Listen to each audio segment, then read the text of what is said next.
Hello everyone, मैं आपका अमन भैया आपके अपने यूट्यूब चैनल बायो एंकर में आपका स्वागत करता हूं। तो सबसे पहले भैया हमारा फेवरेट क्वेश्चन आज क्या पढ़ना है। तो आज हम लोग पढ़ेंगे cell the building block of life में क्या हम पढ़ेंगे प्रोकैरियोटिक सेल और यूकैरियोटिक सेल। उसके बाद हम लोग सेल ऑर्गेनेल्स के बारे में पढ़ेंगे, लेकिन उससे पहले हम लोग चलते हैं क्विक रिवीजन की तरफ। तो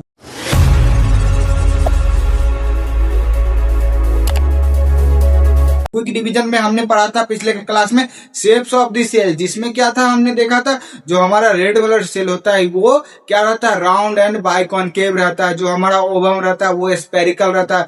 जो हमारा न्यूरॉन सेल और स्पर्म सेल रहता है वो लॉन्ग और इलोंगेटेड रहता है। और एक पॉइंट मैं आपको बताना भूल गया था, जो हमारा न्यूरॉन रहता है, न्यूरल सेल रहता है, वो एक सेल हमारे ह्यूमन के पूरे लाइफ टाइम में जीने लायक वो रहता है। वो मतलब पूरे लाइफ टाइम वो भी लिविंग रहता है। उसके अलावा हम लोग पढ़े थे कि जो हमारा जैसे मान लेते हैं प्लांट सेल है, प्लांट सेल में क्या रहेगा, सेल वॉल रहेगा, सेल मेम्ब्रेन रहेगा और सेमी फ्लूइड मैट्रिक्स रहेगा और सेल ऑर्गेनेल्स रहेंगे। तो अगर हम प्लांट सेल में से अगर सेल वॉल माइनस कर दे तो उसे क्या बोलेंगे हम लोग, प्रोटोप्लास्ट बोलेंगे। उस प्रोटोप्लास्ट से सेल मेम्ब्रेन माइनस कर दे तो उसे हम बोलेंगे प्रोटोप्लाज्म। उस प्रोटोप्लाज्म में से न्यूक्लियस माइनस कर दे तो हम बोलेंगे उसे साइटोप्लाज्म। और उस बचे हुए सेमी फ्लूइड मैट्रिक्स से अगर हम सारे सेल ऑर्गेनेल्स निकाल ले तो क्या बनेगा, साइटोसोल बनेगा। तो सिर्फ सेमी फ्लूइड मैट्रिक्स को हम क्या बोल सकते हैं, साइटोसोल बोल सकते हैं। उसके अलावा चलिए हम लोग शुरू करते हैं प्रोकैरियोटिक सेल और यूकैरियोटिक सेल। तो लिखते हैं prokaryotic cell.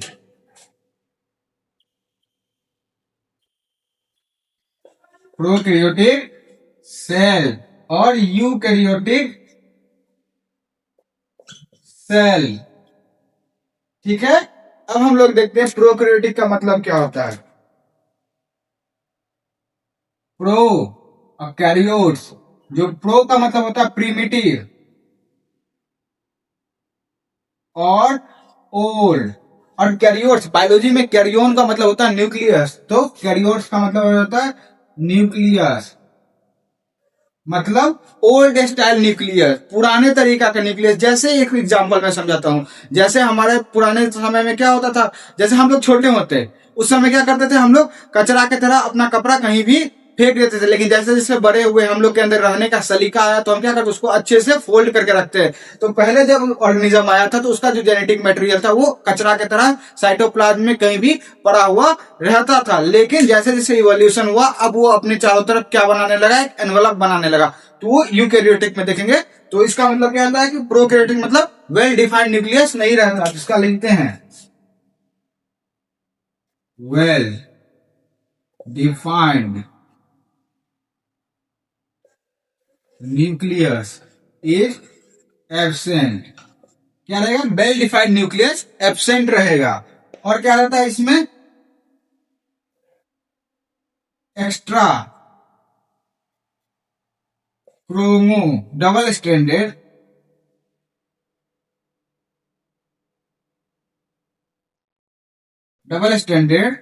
Chromosomal extra double stranded genetic chromosomal genetic material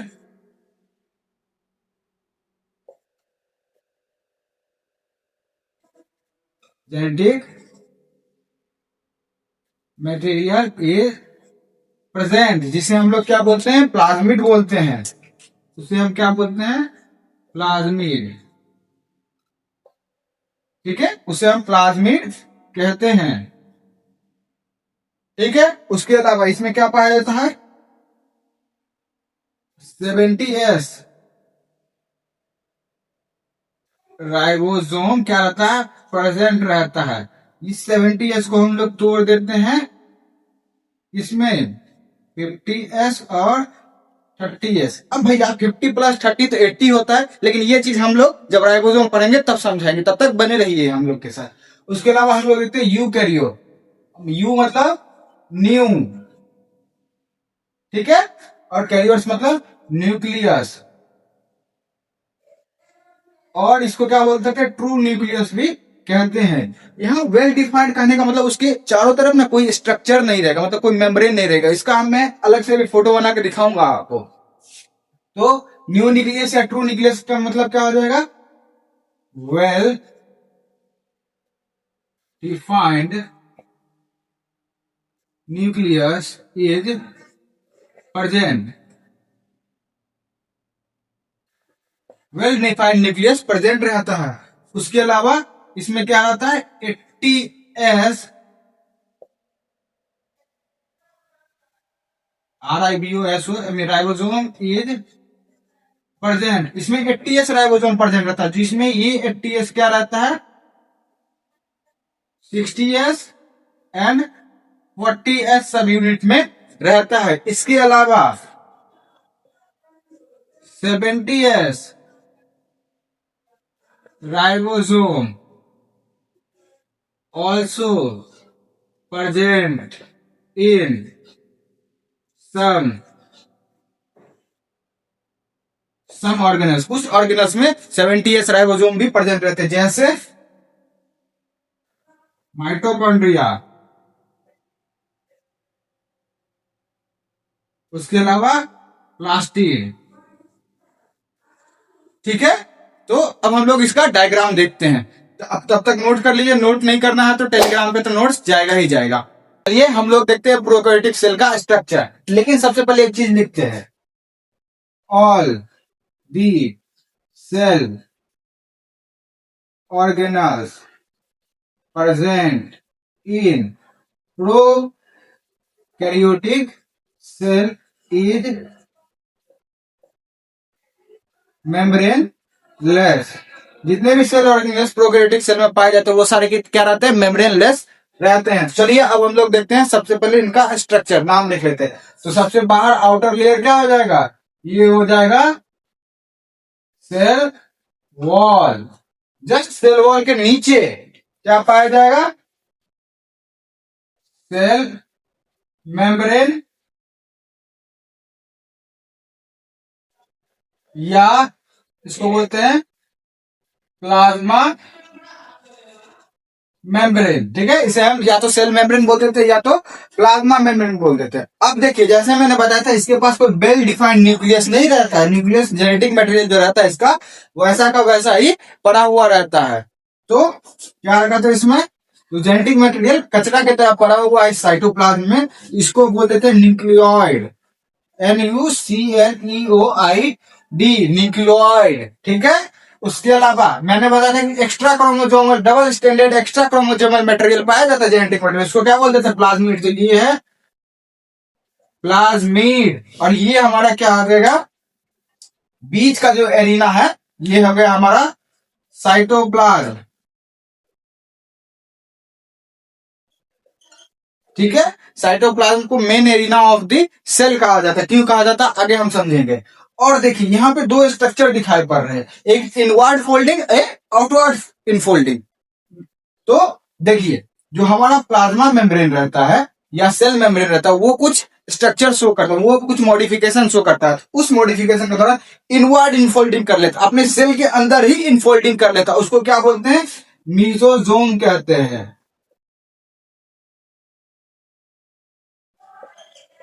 क्या होगा mesosome, the inward infolding of the cell membrane या प्लाज्मा मेम्ब्रेन, उसे हम बोलेंगे मीसोजोम। अंदर की तरफ जो इनफोल्डिंग रहता है ना उसे हम बोलते हैं क्या, मीसोजोम। किसका, सेल मेम्ब्रेन का या प्लाज्मा मेम्ब्रेन की। ये भी तीन तरीके की होती है, एक को बोला जाता है ट्यूबुलर, एक को बोला जाता है वेसिकुलर, एक को बोला जाता है लेमिली। लेकिन वो बहुत हायर क्लास 11th में पढ़ाया जाता है, उतना हम लोग नहीं जानेंगे। बस हमें ये जानना है इनवर्ड एक्सटेंशन को क्या बोलेंगे, इनवर्ड इनफोल्डिंग को क्या बोलेंगे, मीसोजोम बोलेंगे। और एक होता है आउटवर्ड इनफोल्डिंग, मतलब आउटवर्ड एक्सटेंशन, सॉरी इनफोल्डिंग बोल दिया मैंने, आउटवर्ड एक्सटेंशन। अब outward extension of the plasma membrane क्या बना लेता है, फ्लैजिला बना लेता है।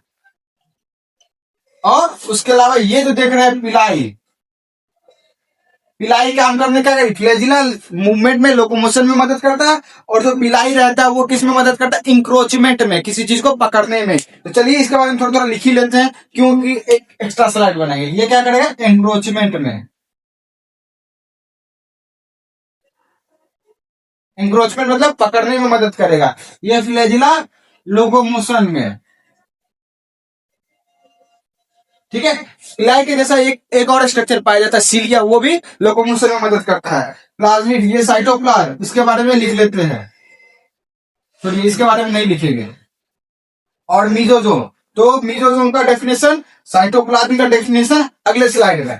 चलिए पिछले स्लाइड में दो स्ट्रक्चर को बताना भूल गया था मैं, इसलिए मैंने मिनी स्ट्रक्चर बना लिया, मिनी फोटो बना लिया। तो साइड में जो ग्रीन कलर का स्ट्रक्चर था वो क्या था, राइबोसोम।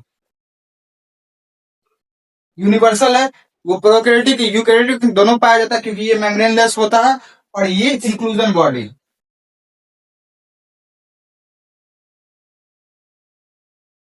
आप जब देखेंगे वो पिछले वाला स्लाइड में फोटो, ये दोनों था, मैंने बताना भूल गया था, मतलब जल्दी जल्दी में।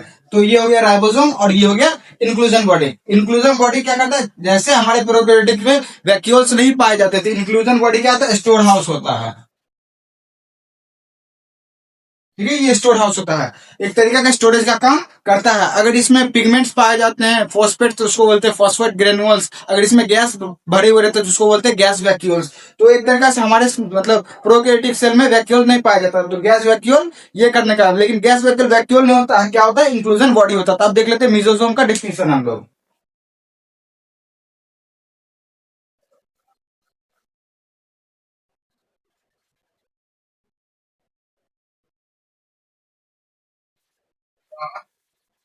Inward infolding of cell membrane. हमारे सेल मेम्ब्रेन के अंदर की तरफ जो इनफोल्डिंग होता है उसे हम क्या बोलते हैं, मेसोसोम बोलते हैं। आई होप आपको ये चीजें समझ में आ रही होगी। देखिए, जैसे मैंने बताया था सेल ऑर्गेनेज शुरू करेंगे, लेकिन उसके लिए टाइम नहीं है, तो नेक्स्ट वीडियो में हम लोग सेल ऑर्गेनेज पढ़ लेंगे। तब तक के लिए अगर आपको चीजें समझ में आ रही हो तो हमारे चैनल को लाइक करें, शेयर करें, सब्सक्राइब करें। और हमरा खातिर कोनो भी चीज के बतबे के जरूरत है, कहाँ ये चीज में इंप्रूवमेंट कर सके छी, कौन चीज में और बढ़ोतरी कर सके छी, तो हमारे कमेंट्स खुलल छिके। तब तक के लिए एकदम जोश के हाई रखे छी और मिले छी अगला वीडियो में। जोश के हाई रखियो।